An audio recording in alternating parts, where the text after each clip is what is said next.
At first, what I do is to look for a lot of references. In this case, I look for a lot of references of polar bears and penguins to choose the position, to choose the proportions that it's going to have, to see the colors, to see how the colors react with the light and everything. So once I have the references, once I have a bunch of references, then I start to sketch. What I'm doing here is to set the principal position and angle of the drawing, and here I choose if it's going to be like the view is going to be from the side, from 45 degrees, everything.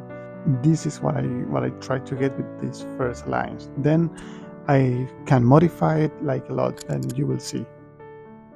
In this case, at first, my idea was to make it a complete body, but I don't know. I wanted to perhaps enhance the chest a little more, the wings, the fins, and especially the colors that appears on the chest, in the nose, in the mouth, and the yellow details that may appear on his head. So I decided to do a half-body portrait. Let's say this is something spontaneously that I decide while I'm drawing, because there are some ideas that comes to my mind that I didn't have before, but then they come to my mind and immediately I have to change them. So once the drawing is finished, the coloring begins. These are the base colors in which I will later add more layers of light and shadow. The colors I chose were the creamy white of the polar bear and the blue-gray of the emperor penguin. I think this will be a very nice contrast, plus the oranges.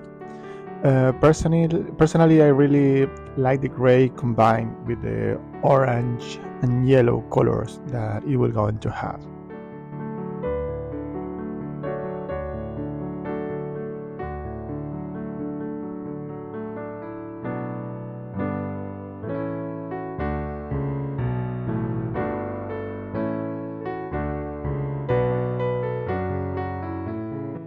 For the fur, in this case, I'm not using a very fine brush to make hair by hair, because it is not relevant for this illustration.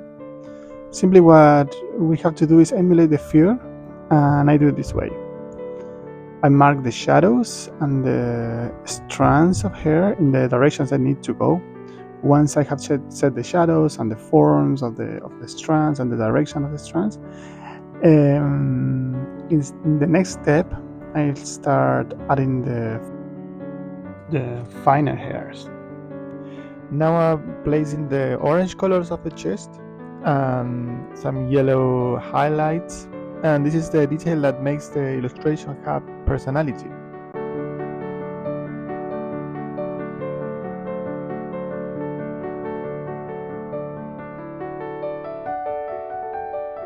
Adding shadows is something that I find very fun. What I do in this case is add a layer which will be the shadows, and I erase and clear the sectors that I would like to see more illuminated, and look, it's like magic.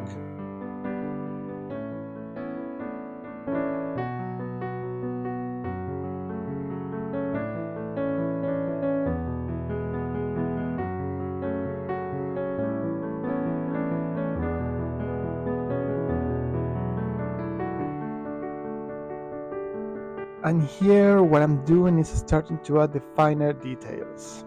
Add yellow details, for example, on the head, on the chest, the hairs more highlighted to start giving it a little bit more fine details. Let's say to start finishing the illustration itself. I can also add more light or add light by taking out shadows. In short, in this step, I'm already giving the touches to reach the final result.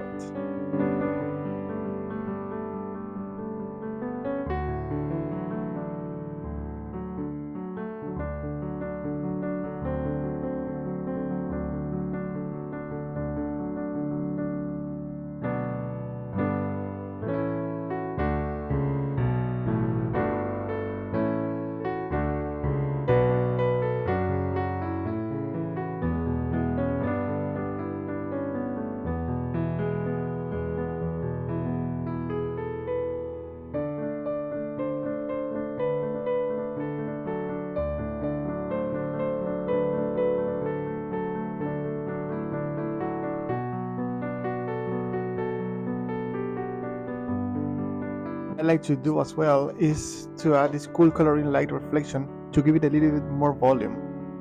I added in all the textures that might stick out a little bit from the surface, or the fur or the feathers, and then I can go highlighting small details. In conclusion, this makes the final result have a little bit more volume. It is something that I started to implement not long ago, but once I tried, I really like it.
Well guys, that's it for today's video. I hope with this video I can show a little bit of my creative process. I will continue uploading content of this type, so stay tuned and see you next time.